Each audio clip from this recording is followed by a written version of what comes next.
नमस्कार और स्वागत है इस खास चर्चा में। आज हम आयुर्वेद के एक बहुत ही प्रतिष्ठित ग्रंथ अष्टांग हृदयम के पन्नों को पलटेंगे जी हाँ। और समझेंगे आंखों के स्वास्थ्य से जुड़ी दो प्राचीन और महत्वपूर्ण प्रक्रियाओं को, तर्पण और पिटपाक। जी, हमारे पास स्रोत के रूप में अष्टांग हृदयम का मूल पाठ और उसकी टीकाएं हैं। और देखिए, हमारा लक्ष्य है इन थोड़ी जटिल लगने वाली प्रक्रियाओं को एक कहानी की तरह समझें। हाँ, बिल्कुल सरल भाषा में, सरल भाषा में। ताकि ये ज्ञान ना सिर्फ आयुर्वेद से जुड़े छात्रों या चिकित्सकों के लिए बल्कि हर उस व्यक्ति के लिए उपयोगी है जो अपनी आंखों की देखभाल को लेकर सजग है। तो चलिए सीधे विषय में उतरते हैं। ग्रंथ की शुरुआत एक उद्देश्य कथन से होती है। पहला श्लोक कहता है, संस्कृत अथातस्तर्पण पुटपाक विधि मध्यायम व्याख्यास्यामः इति ही स्माहु आत्रेयादेयो महर्षय। जी, इसका सरल सा अर्थ है, अब हम तर्पण और पुटपाक विधि नामक अध्याय की व्याख्या करेंगे, जैसा कि आत्रेय आदि महर्षियों ने कहा था। तो आइए इस ज्ञान यात्रा की शुरुआत करें। बिल्कुल। तो सबसे पहले ये समझना जरूरी है कि आखिर ये तर्पण है क्या और इसकी जरूरत पड़ती क्यों है। हाँ, क्यों? देखिए, आयुर्वेद में आंखों की सामान्य देखभाल या छोटे मोटे उपचार के लिए आश्चोथन है, मतलब औषधीय आई ड्रॉप्स डालना, और अंजन है, औषधीय काजल लगाना। ये सब प्रक्रियाएं हैं। हाँ, ये तो सुना है।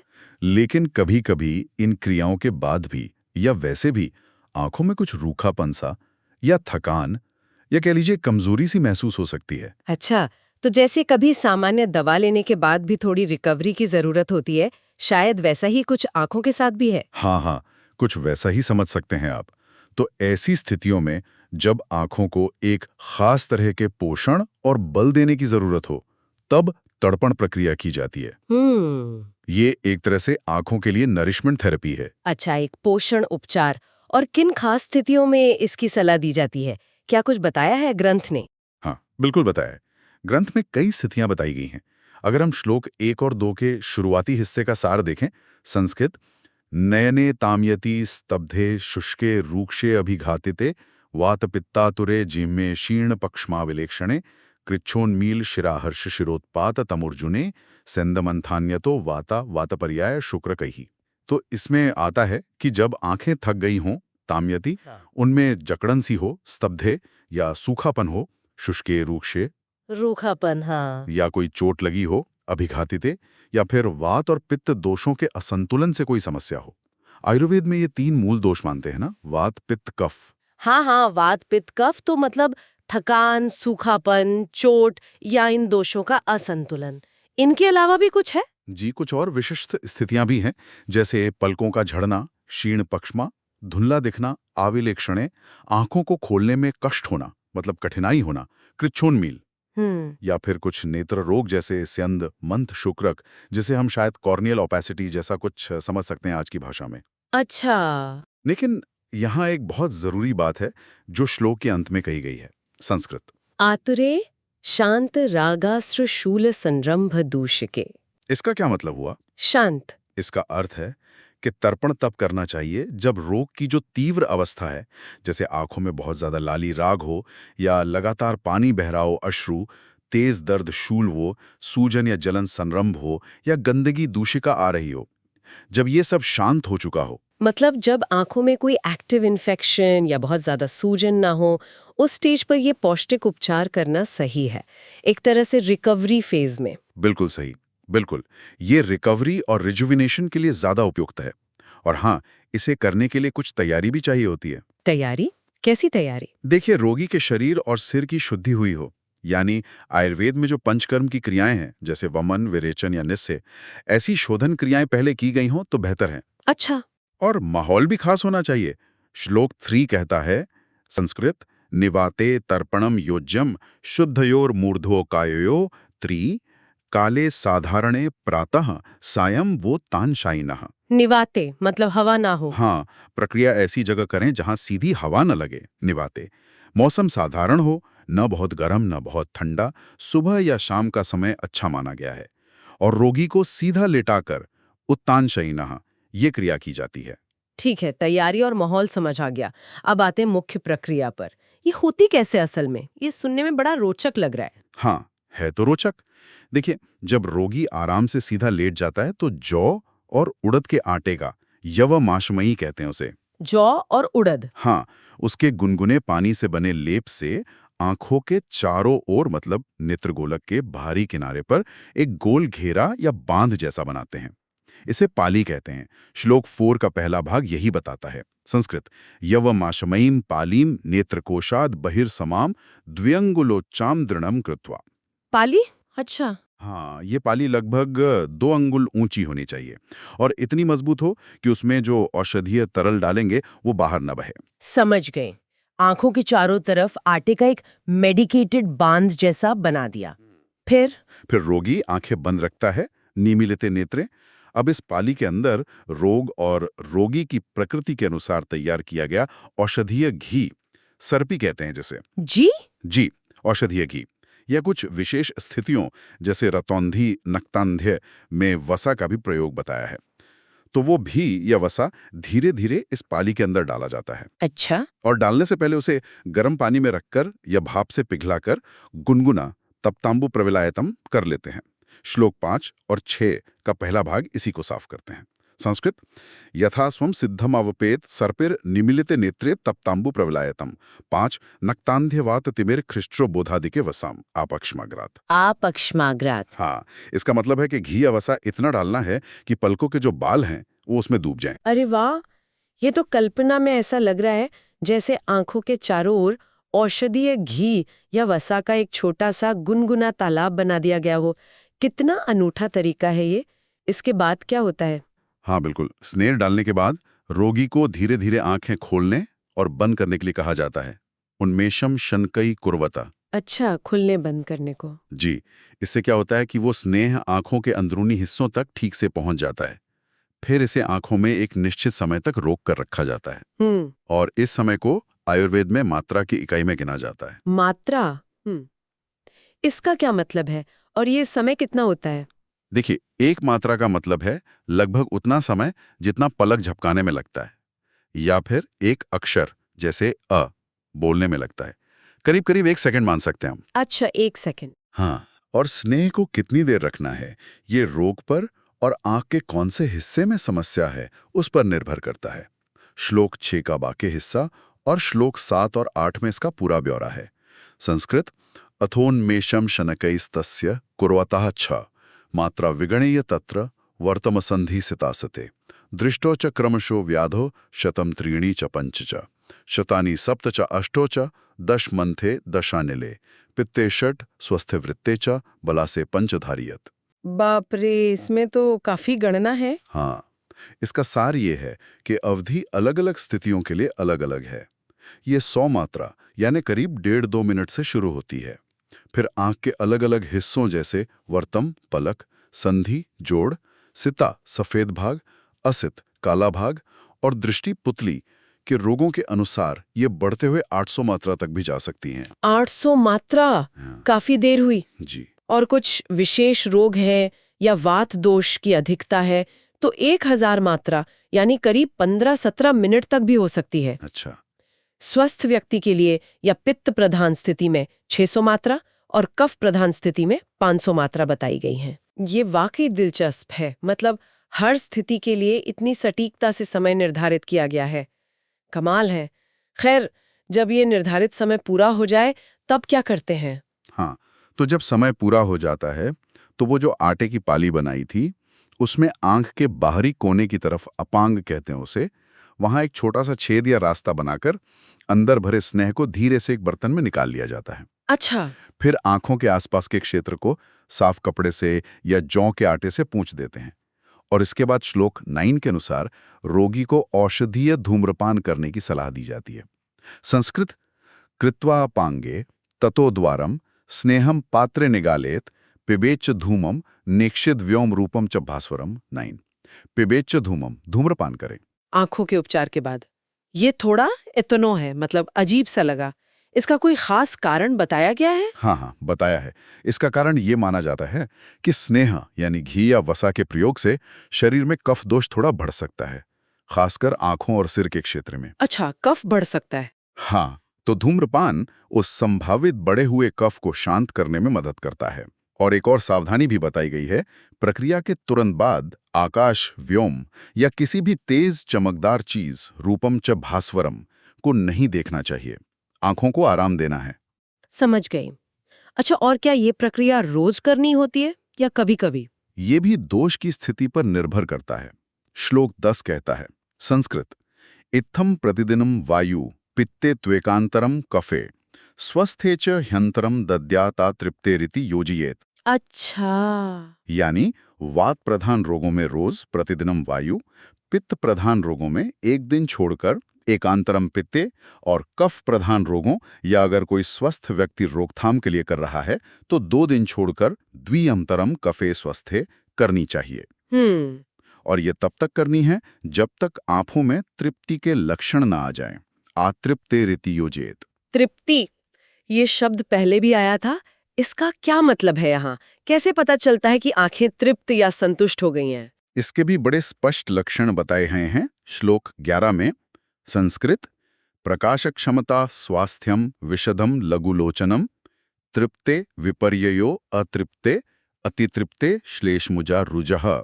प्रकाशक क्षमता। हाँ, जब आंखें प्रकाश को आराम से सहन कर पाएं, प्रकाश क्षमता, आंखों में आराम और स्वास्थ्य का अनुभव हो, स्वास्थ्यम, दृष्टि एकदम साफ और निर्मल लगे, विशदम, और आंखें हल्की महसूस हों, लघुलोचनम। हल्की लगे। जी, तो ये सम्यक तृप्ति के लक्षण हैं।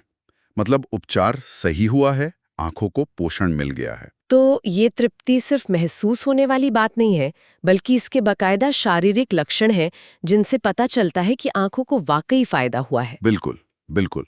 और अगर इसके विपरीत लक्षण हों, जैसे प्रकाश सहन ना हो, भारीपन लगे, तो वो अतृप्ति है।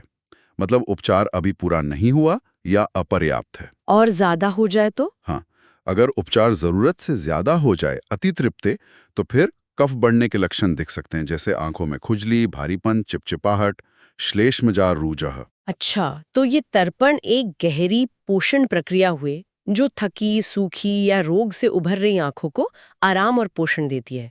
लेकिन क्या ये प्रक्रिया यहीं समाप्त हो जाती है या आंखों को और स्थिर या मजबूत करने के लिए भी कुछ किया जाता है?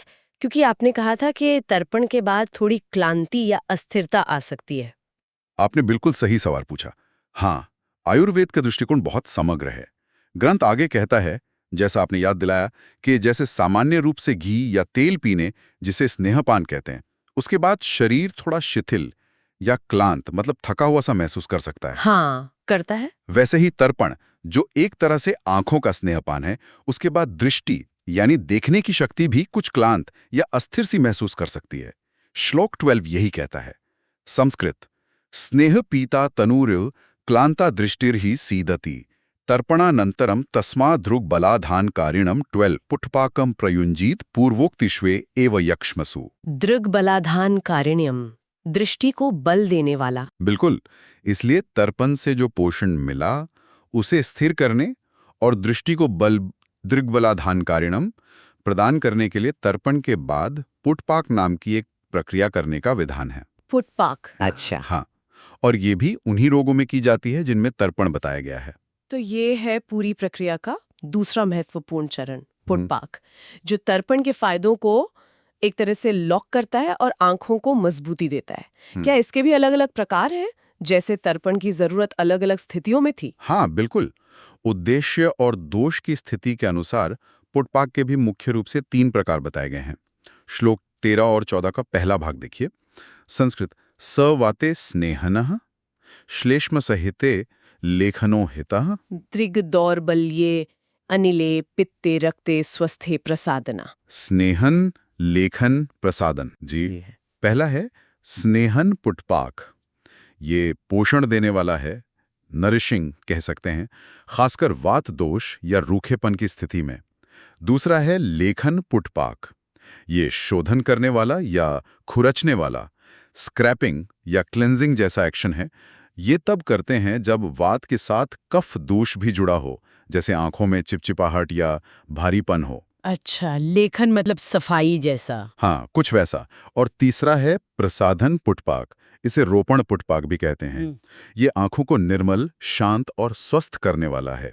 सूदिंग या हीलिंग कह सकते हैं। यह दृष्टि की कमजोरी, वात, पित्त, रक्त दोष की अवस्थाओं में और स्वस्थ व्यक्ति के लिए भी उत्तम माना गया है। वाह, यानी जरूरत के हिसाब से बिल्कुल अलग अलग एक्शन। तो जाहिर है इनकी सामग्री भी अलग होती होगी। काफी अलग, बिल्कुल। तीनों की सामग्री बहुत विशिष्ट है।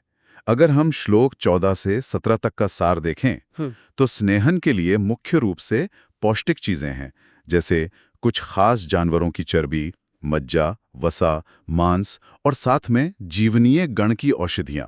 इन सबको दूध में पीसकर तैयार करते हैं। अच्छा। लेखन के लिए, जैसा मैंने कहा, शोधन करने वाले द्रव्य चाहिए। तो इसमें कुछ खास जानवरों के यकृत और मांस के साथ मोती, लोहा, तांबा, सिंधा नमक, सुरमा, शंख भस्म जैसे खनिज द्रव्य भी हैं। और इन्हें दही के पानी या छाछ, मस्तू में पीसते हैं। खनिज भी, वाह। जी। और प्रसाधन के लिए शांत करने वाले और हीलिंग वाले द्रव्य, जैसे कुछ मृग पक्षियों के यकृत, मज्जा, वसा वगैरह के साथ मधुर वर्ग की औषधियां, घी और दूध, गाय का या स्त्री का दूध, स्तन्य भी बताया है, उसमें पीसते हैं। सामग्री तो वाकई काफी खास और विस्तृत है। क्या इन्हें बस मिला के सीधे आंखों में डालते हैं या इन्हें तैयार करने का कोई विशेष तरीका है? क्योंकि नाम पुटपाक कुछ इशारा कर रहा है पकाने जैसा। हाँ, आपने सही पकड़ा। पुटपाक का मतलब ही है पत्तों आदि में लपेटकर एक विशेष विधि से पकाना। पकाना। आंखों की दवा को। हाँ, देखिए, प्रक्रिया कुछ इस तरह है जैसा श्लोक 17-18 में बताया है। मांस और औषधियों का कल्क, मतलब पिसा हुआ लेप, लगभग बराबर मात्रा में लेते हैं। बिल्व फल जितना वजन बताया है, करीब 48 ग्राम। ठीक। इन दोनों को मिलाकर एक गोला बनाते हैं। फिर इस गोले को पुटपाक के प्रकार के अनुसार खास पत्तों में लपेटा जाता है। श्लोक कहता है, संस्कृत, बिल्वा मात्रम पृथक पिंडम मांस भेषज कल्कयोह उरुबुक वटाम भोज पत्र है स्नेहादिशु क्रमात् वेष्टयत्वा। उरुबुक वटाम्भोज पत्र है। ये कौन से पत्ते हैं? स्नेहन के लिए उरुबुक यानी एरंड यानी अरंडी के पत्ते, लेखन के लिए वट यानी बरगद के पत्ते और प्रसादन के लिए अम्भोज यानी कमल के पत्ते। अच्छा, हर प्रकार के लिए अलग पत्ते। हाँ, माना जाता है कि इन पत्तों के अपने औषधीय गुण भी पुटपाक के उद्देश्य में मदद करते हैं। पत्तों में लपेटने के बाद? हाँ। इसके बाद उस गोले पर गीली मिट्टी का लेप करते हैं, लगभग 2 अंगुल मोटा। मिट्टी का लेप? जी हाँ। और फिर इसे पकाया जाता है, वो भी प्रकार के अनुसार विशिष्ट ईंधन की आग में। संस्कृत, मृदा लिप्तम धवधन्वन गोमयहि 18 पचेत प्रदीप तैर अग्न्याभम। धवधन्वन गोमयी मतलब? स्नेहन पुटपाक के लिए धव की लकड़ी की आग, लेखन के लिए धनवन की लकड़ी की आग और प्रसादन के लिए गाय के गोबर के कंडों की आग। कंडों की आग पर? जी। और इसे तब तक पकाते हैं जब तक ये पूरा गोला पककर आग की तरह लाल, अग्न्याभम न हो जाए। यानी मिट्टी और पत्तों के कवच में सीधे आग पर पकाना। अद्भुत। ये तो बहुत ही अनोखी विधि है। फिर इसका इस्तेमाल कैसे करते हैं? जब ये पक जाता है तो इसे निकालकर ठंडा करते हैं। फिर ऊपर की मिट्टी और पत्ते हटा देते हैं। अंदर जो पका हुआ औषधीय गोला मिलता है उससे एक साफ कपड़े में रखकर निचोड़ते हैं और उसका रस, तद्रसम, निकाल लेते हैं। अच्छा, उसका रस? हाँ। अब इस ताजे तैयार औषधीय रस को बिल्कुल तड़पण की ही तरह आंखों के चारों ओर आटे की पाली बनाकर उसमें डाला जाता है। श्लोक 19 का पहला भाग यही कहता है, संस्कृत, पक्वम निष्पीड्य तद्रसम नेत्रे तर्पणवत युंजयात। 19 तर्पणवत यानी तर्पण की तरह ही प्रयोग करें। और इसे कितनी देर तक आंखों में रखते हैं? क्या तर्पण जितना ही? नहीं, पुटपाक की अवधि तर्पण से कम होती है। श्लोक 19 का बाकी हिस्सा और 20 का शुरुआती हिस्सा देखिए। संस्कृत, शतम द्वे त्रीणि धारयत। 19 लेखन स्नेहान्नान्त्येषु। 20 शतम द्वे त्रीणि 100, 200, 300। जी। लेखन पुटपाक के लिए 100 मात्रा यानी वही करीब 1.5-2 मिनट, स्नेहन के लिए 200 मात्रा करीब 3.5 मिनट और प्रसाधन पुटपाक, अंत्य मतलब अंतिम या प्रसाधन, के लिए 300 मात्रा यानी करीब 5 मिनट तक इसे आंखों में धारण करना होता है। अच्छा, तो ये तर्पण से काफी कम देर रखना होता है। और क्या इसके तापमान का भी कोई ध्यान रखना होता है? तर्पण में तो गुनगुना था। हाँ, ये भी महत्वपूर्ण है। श्लोक 20 आगे कहता है, संस्कृत, कोष्णो पूर्वो हिमोपरा। कोष्णो पूर्वो हिमोपरः मतलब पहले 2 यानी स्नेहन और लेखन पुटपाक वो गुनगुने कोष्णों प्रयोग करने चाहिए, जबकि तीसरा यानी प्रसादन पुटपाक, वो ठंडा हिमोपारा प्रयोग करना चाहिए। अच्छा, प्रसादन वाला ठंडा। जी। और हाँ, स्नेहन और लेखन पुटपाक के अंत में भी तर्पण की तरह धूम्रपान, धूमपो अंते तयोरेव का विधान है, शायद उनकी क्रिया से उत्पन्न कफ को शांत करने के लिए। प्रसादन के बाद धूम्रपान नहीं बताया गया है, और इसमें भी सही प्रयोग, सम्यक योग, कम प्रयोग, अयोग या ज्यादा प्रयोग, अतियोग के लक्षण योगास्तत्र च तृप्तिवत वैसे ही देखे जाते हैं जैसे तर्पण में तृप्ति के लक्षण थे। तो ये पूरी तर्पण और पुटपाक की प्रक्रिया मिलकर एक संपूर्ण उपचार बनती है। पहले गहराई से पोषण देना और फिर उस पोषण को स्थिरता देकर आंखों को बल प्रदान करना। वाकई बहुत व्यवस्थित और वैज्ञानिक दृष्टिकोण लगता है ये। हाँ, बिल्कुल। और कुछ सामान्य नियम और सावधानियां भी हैं जिनका ध्यान रखना होता है। एक खास बात जो श्लोक 21 के पहले भाग में कही गई है, संस्कृत, तर्पणम पुटपाकम च नस्यानर्हे न योजयत। 21 नस्य नर है, मतलब जिन व्यक्तियों के लिए नस्य कल्म यानी नाक में औषधीय तेल या रस डालना वर्जित बताया गया है आयुर्वेद में, उन्हें तर्पण और पुटपाक भी नहीं करना चाहिए। अच्छा, ये किन लोगों के लिए वर्जित होता है नस्य? नस्य कर्म आमतौर पर बहुत छोटे बच्चों, बहुत वृद्धों, गर्भवती स्त्रियों या कुछ खास बीमारियों की अवस्था में या तुरंत भोजन के बाद वगैरह में वर्जित होता है। तो उन सब स्थितियों में तर्पण पुटपाक भी नहीं करना चाहिए। ये जानना जरूरी है कि ये प्रक्रियाएं हर किसी के लिए नहीं है। ठीक है। और उपचार पूरा होने के बाद क्या कोई खास देखभाल करनी होती है? हाँ, ये बहुत जरूरी बताया गया है। श्लोक 21 का दूसरा भाग और 21:5 कहते हैं, संस्कृत, यावन्त्यहानि युञ्जीत द्विस्ततो हित भाग भवेत। 21 मालती मल्लिका पुष्पेर बद्धाक्षो निवसे निशाम। 21:5 द्विस्ततो हित भाग भवेत, 2 गुने समय तक हित कर। जी, जितने दिनों तक तर्पण या पुटपाक किया गया हो, उसके 2 गुने दिनों तक व्यक्ति को आंखों के लिए हितकर आहार विहार का पालन करना चाहिए। जैसे आंखों पर ज्यादा जोर ना डालना, धूल धूप से बचना, सही भोजन करना वगैरह। इससे उपचार का पूरा और स्थायी लाभ मिलता है। अच्छा, 2 गुने दिनों तक ध्यान रखना है। हाँ, और एक और रोचक बात कही है, रात में सोते समय आंखों को मालती या मल्लिका यानी चमेली के ताजे फूलों से ढककर या बांधकर बद्धाक्षो सोने का सुझाव है। फूलों से क्यों? शायद आंखों को ठंडक, शांति और सुगंध देने के लिए, एक तरह का सूदिंग इफेक्ट। वाह, तो मतलब ये हुआ कि सिर्फ इलाज करवा लेना ही काफी नहीं है, उसके बाद सही देखभाल और अनुशासन भी उतना ही जरूरी है ताकि आंखों को पूरा फायदा मिले। बिल्कुल। संक्षेप में कहें तो आज हमने अष्टांग हृदयम के जरिए आंखों के उपचार की 2 बहुत ही विशिष्ट और गहरी प्रक्रियाओं, तर्पण और पुटपाक को समझा। ये वाकई सिर्फ नुस्खे नहीं है, बल्कि आंखों के स्वास्थ्य के प्रति एक बहुत ही सूक्ष्म, चरणबद्ध और समग्र नजरिया पेश करते हैं। बिल्कुल सही कहा आपने। पहले पोषण देना, तर्पण, और फिर उस पोषण को स्थिरता और बल देना, पुटपाक। देखिए, अध्याय के अंत में ग्रंथकार वाग्भट इसी बात पर कितना जोर देते हैं। वो कहते हैं कि हमें अपनी आंखों की शक्ति, नेत्र बल को बनाए रखने के लिए नस्य, अंजन, तर्पण जैसे उपायों से पूरी कोशिश करनी चाहिए। सर्वात्मना यत्नम कुर्वीत। सर्वात्मना यत्नम, पूरी तरह से यत्न। हाँ, क्योंकि अंतिम श्लोक 22.5 हमें याद दिलाता है। संस्कृत, सर्वात्मना नेत्रबलाया यत्नम कुर्वीत नस्यांजन तर्पणाध्यय दृष्टिश्च नष्टा विविधम जगच्च तमुमयम जायते एक रूपम। 22.5। कि अगर दृष्टि ही नष्ट हो जाए तो ये विविधताओं से भरा रंगीन संसार भी एक जैसा और अंधकारमय हो जाता है। सब कुछ एक रूपम, एक सा लगने लगता है। ये सोचना कितना अद्भुत है कि हजारों साल पहले हमारे पूर्वजों ने आंखों जैसे इतने नाजुक अंग के स्वास्थ्य के लिए इतनी विस्तृत और वैज्ञानिक आधार वाली चिकित्सा पद्धतियों का विकास किया था। जी हाँ। आज के युग में जब हमारी आंखें लगातार स्क्रीन का तनाव, प्रदूषण का बोझ झेल रही हैं, क्या इन प्राचीन पद्धतियों में छिपी हुई जो समझ है वो हमें अपनी आंखों की बेहतर देखभाल करने का कोई नया या शायद भूला हुआ रास्ता दिखा सकती है? इस पर शायद हमें और विचार करना चाहिए। ये निश्चित रूप से एक विचारणीय प्रश्न है। इन प्राचीन विधियों का जो सिद्धांत है, उनका जो समग्र दृष्टिकोण है, वो आज भी बहुत प्रासंगिक हो सकता है। इस बेहद ज्ञानवर्धक और गहरी चर्चा के लिए आपका बहुत बहुत धन्यवाद।